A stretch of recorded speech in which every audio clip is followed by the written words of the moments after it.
You will hear a number of different recordings, and you will have to answer questions on what you hear.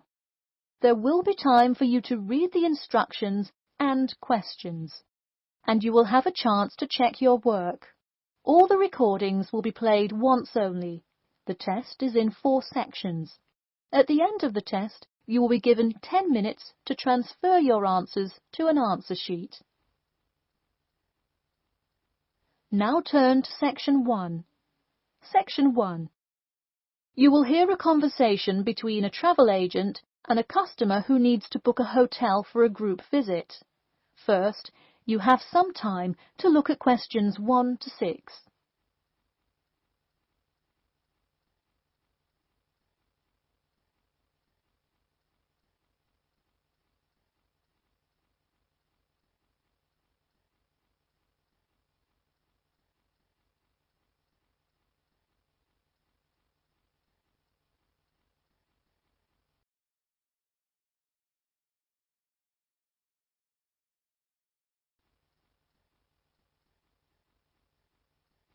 You will see that there is an example which has been done for you.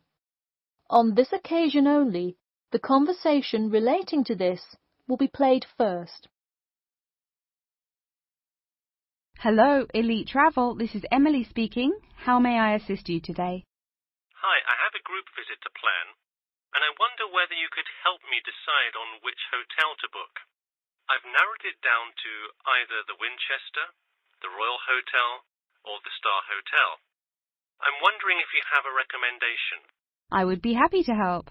Those 3 are excellent choices. If everyone is booking hotel rooms independently, an easy way to do it is online booking. The Star Hotel offers online bookings at no additional charge. It sounds fine. The woman says that the Star Hotel offers online bookings at no additional charge. So, choice B has been written in the space. Now we shall begin. You should answer the questions as you listen, because you will not hear the recording a second time. Listen carefully and answer questions 1 to 6. Hello, Elite Travel. This is Emily speaking. How may I assist you today? Hi, I have a group visit to plan, and I wonder whether you could help me decide on which hotel to book. I've narrowed it down to either the Winchester, the Royal Hotel, or the Star Hotel. I'm wondering if you have a recommendation. I would be happy to help. Those 3 are excellent choices. If everyone is booking hotel rooms independently, an easy way to do it is online booking. The Star Hotel offers online bookings at no additional charge. It sounds fine.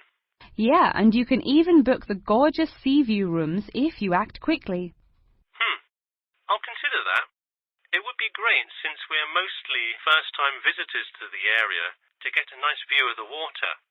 Now, are there handicap-accessible rooms? Yes, all 3 options have access for the physically disabled. Great.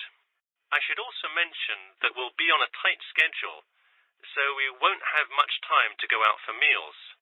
Which of these hotels serve food? There is a limited continental breakfast menu at the Star and at the Winchester. For a full restaurant and room service, the Royal Hotel is your best bet. Oh, wonderful. Could you tell me more about the restaurant? Absolutely.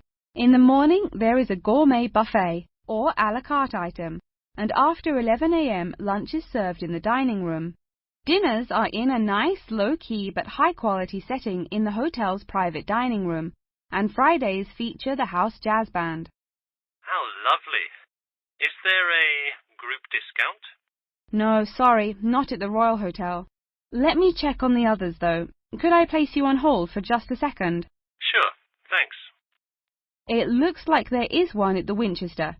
15% off when you book 8 or more rooms. Really? Sold. We'll book at the Winchester. Wait, is it suitable for children, though? We'll have a few little ones in our group, and it would be great to have a way to keep them occupied. Yes, in fact it has a play place that kids just love, with slides and swings and everything. Definitely a good hotel to bring the kids. Okay, great. Before you hear the rest of the conversation, you have some time to look at questions 7 to 10.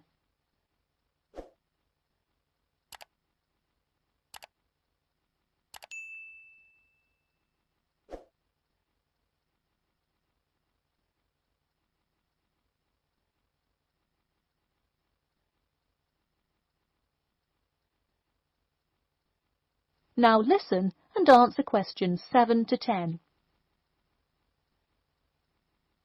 So now I know where we'll be staying. What next? Should I go ahead and book transportation and assign rooms and everything? Well, for now there are only a few things for you to take care of. We will hold a block of rooms for you as soon as you send a deposit. I recommend booking as soon as possible, so you probably want to send the invitations as soon as you know how many rooms to hold. Oh, right. Okay. I'll send the invitations and put down the deposit. Is there anything else I should take care of? Great! And don't worry about this now, but sometime before you arrive, do let us know if you'll be requiring our transport service to and from the airport. I'll make sure to let you know.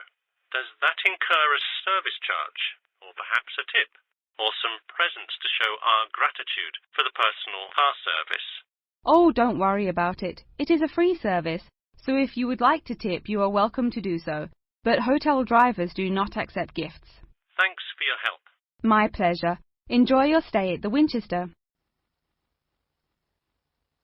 That is the end of section 1. You now have half a minute to check your answers.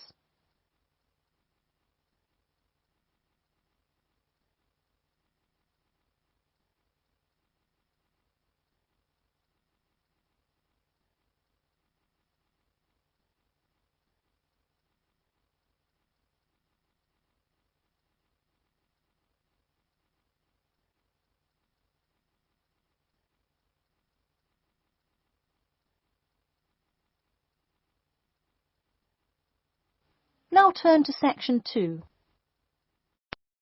Section 2. You will hear a talk about the 11th Annual Durham County Car Exhibition. First, you have some time to look at questions 11 to 16.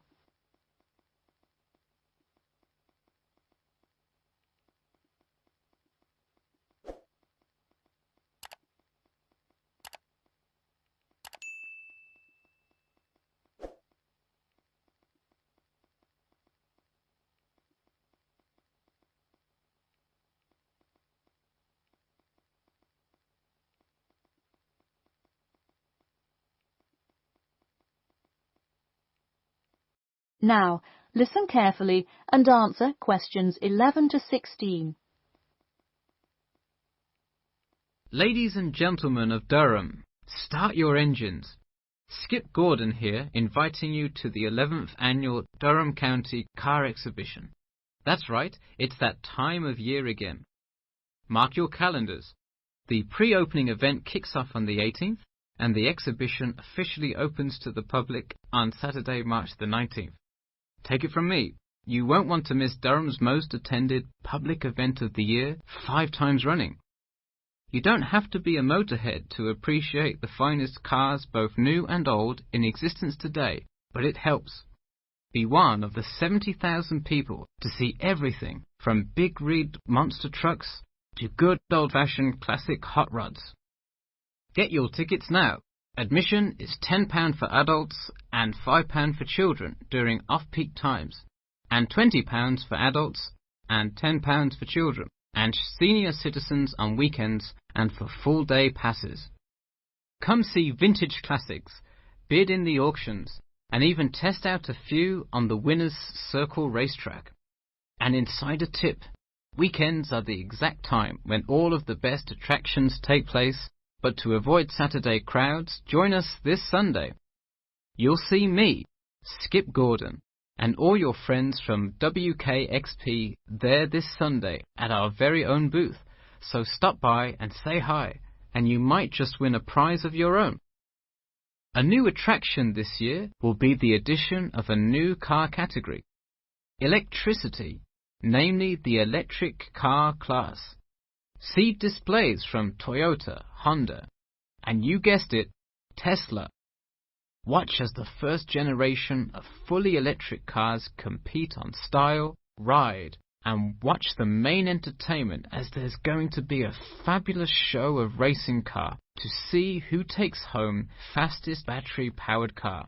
While not typically known for their speed, this new class is guaranteed to surprise you. Before you hear the rest of the talk, you have some time to look at questions 17 to 20.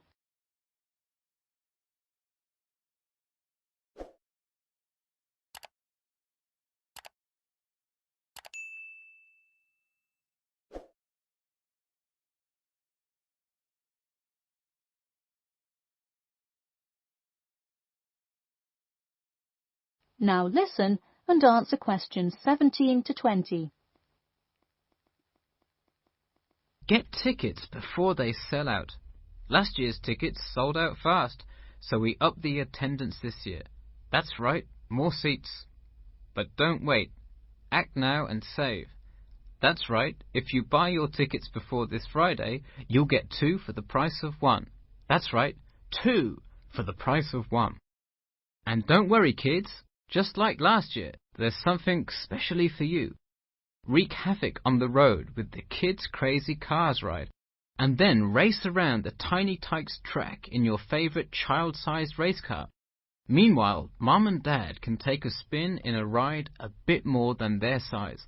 We're rolling out a massive dirt track so you can get behind the wheel and test drive something a little more adventurous.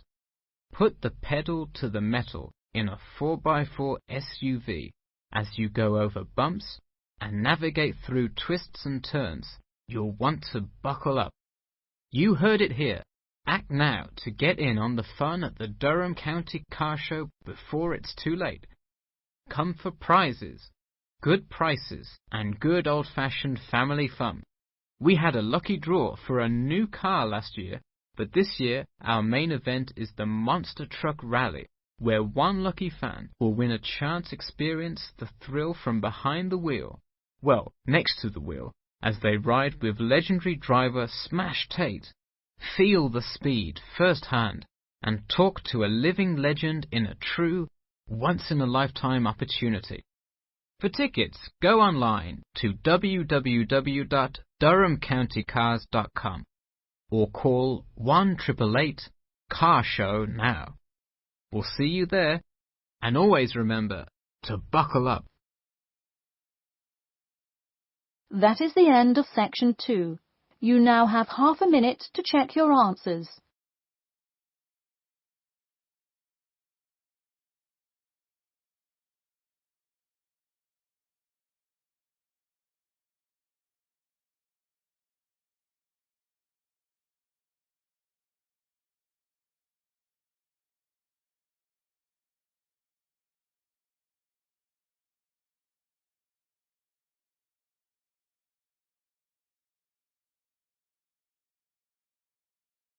Now turn to section 3.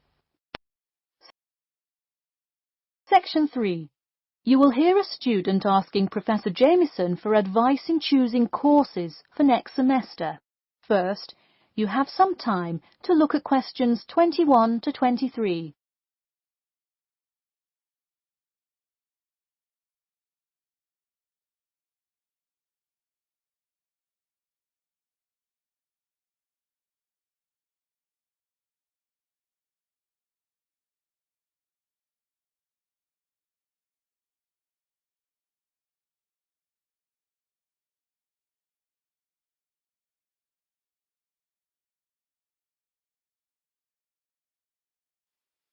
Now, listen carefully and answer questions 21 to 23.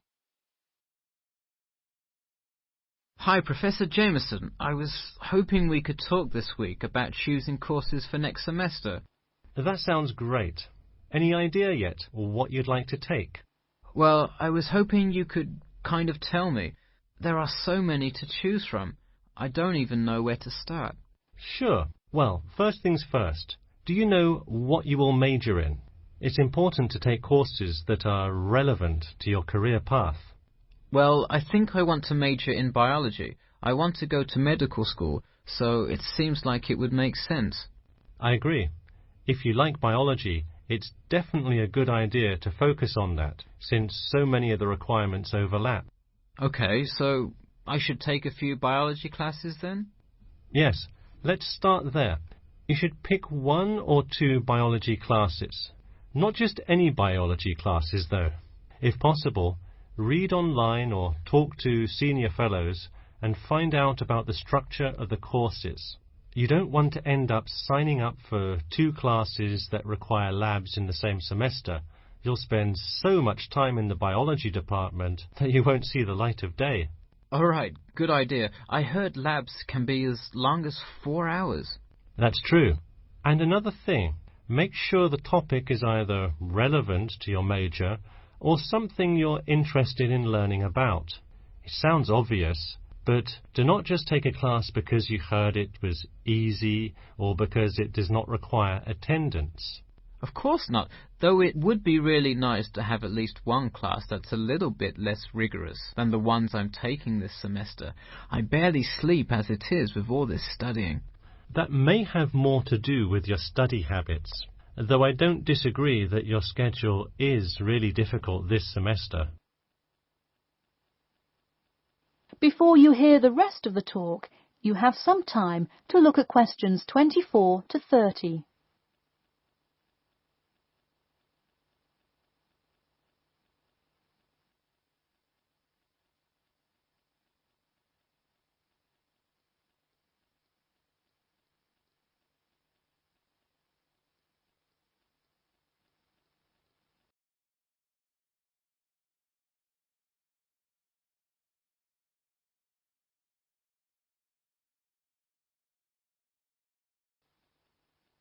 Now, listen carefully and answer questions 24 to 30. So, any idea which biology classes you may decide on for next semester?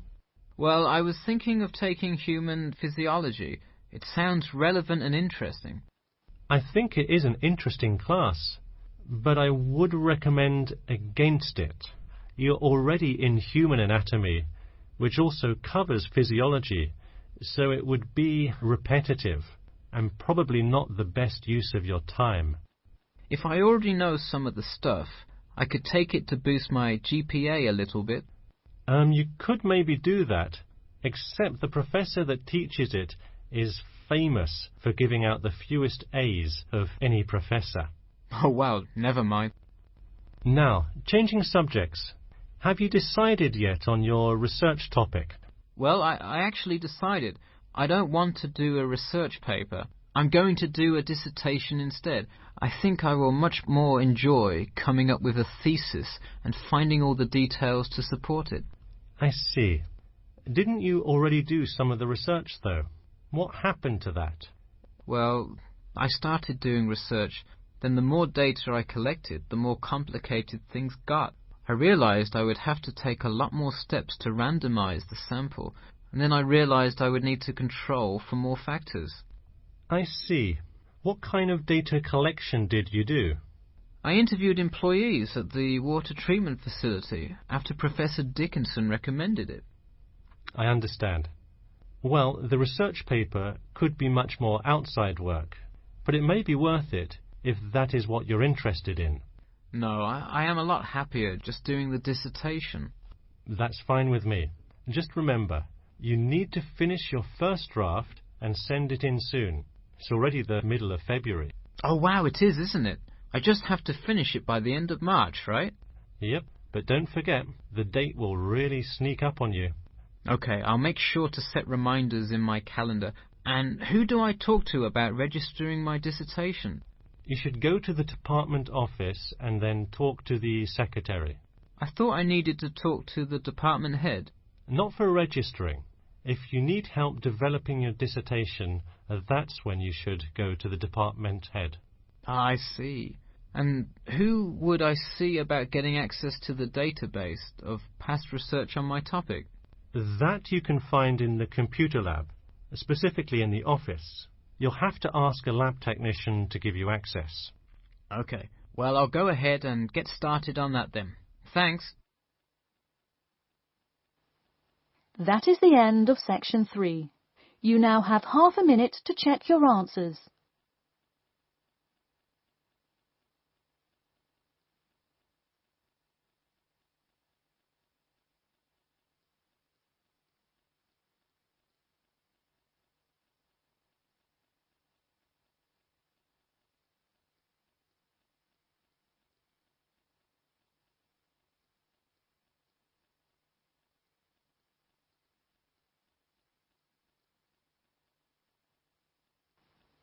Now turn to section 4. Section 4. You will hear part of a lecture about the role of sleep in humans and animals. First, you have some time to look at questions 31 to 40.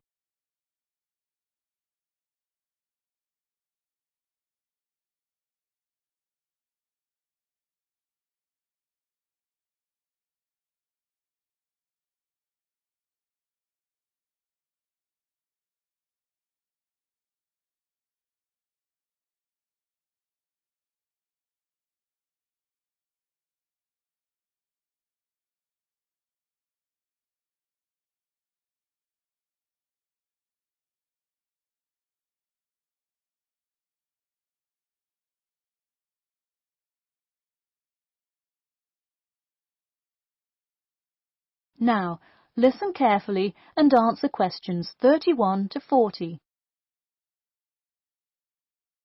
Good morning, everyone. In today's lecture, I'm going to talk about the role of sleep in humans and animals. Of all the biological processes in the animal kingdom, sleep is perhaps the most important. A human can survive for almost 2 weeks without eating, but did you know that 1 week without sleep can be fatal? It's even worse for animals, especially for those who must avoid predators. Without sleep, an animal is much less capable of avoiding an attack. This is the case for all animals, whether they are reptiles, mammals or fish. Let us look now at how different animals sleep, reasons for their ways of rest, and the potential problems they might encounter. In marine life, sleep must be balanced with breathing. For example, the dolphin must float to the surface as it sleeps in order to breathe. Like other large sea mammals, they keep one eye open and one half of the brain awake at all times to maintain some amount of consciousness required to breathe and to watch out for possible threats.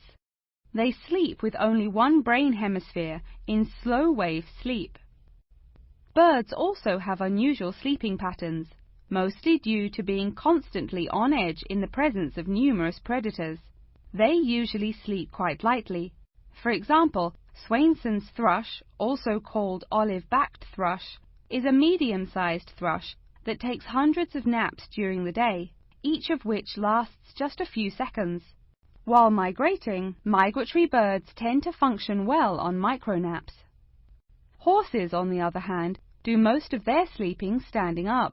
Scientists think that horses developed their habit of sleeping upright as a defense mechanism, a way of protecting themselves against predators, and a standing position keeps a horse in a constant state of readiness to race away if danger should approach.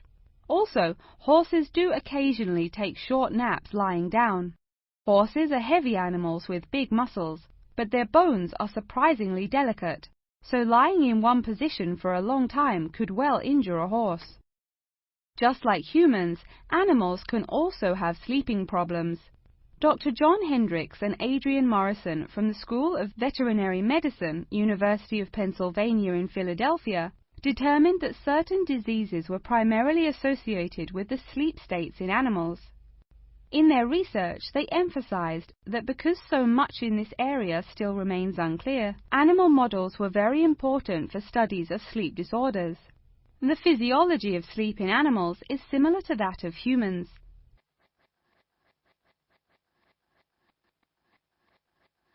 But why do we humans sleep? Researchers and scientists believe it helps us organize our memories of the day, that sleep acts as a kind of filing system for the brain. Without it, our thoughts become disorderly and confused, which leads to increased likelihood of accidents and a tendency to say and do bizarre things. Researchers also believe that sleep plays a key role in learning. We sleep so that the brain can integrate new knowledge and form new associations. Because of the similar sleeping pattern to that of humans, rats are often studied in order to increase our knowledge of human physiology. In one study, rats were kept awake for almost 2 weeks and their behavior was observed. Researchers found the sleep-deprived rats could hardly remember anything of what they had been taught that day. For example, one rat had been taught to recognize pictures of various Parisian landmarks in order to receive food. Pressing a button below a picture of the Louvre would result in food being released, and so forth. However, when deprived of sleep, they would press buttons seemingly at random. In addition to rats, the fruit fly, a small insect that feeds and breeds on spoiled fruit, also has been used as a model organism, and thousands of scientists around the world work on it. But why was the fruit fly chosen to be studied? It was for practical reasons. The most important one is that the relationship between fly and human genes is so close that the sequences of newly discovered human genes, including genes that show a susceptibility, can often be matched against their fly counterparts. This provides an indication of the function of the human gene and could help in the development of effective drugs to help people with sleeping disorders. Therefore, many scientists today choose to study the genetic structure of the fruit fly, which could make a particularly important contribution to the understanding of developmental processes in humans. In conclusion, sleep is a necessary part of life, not just for humans, but for the entire animal kingdom. Now, I'd be happy to answer any questions you may have. That is the end of section 4. You now have half a minute to check your answers.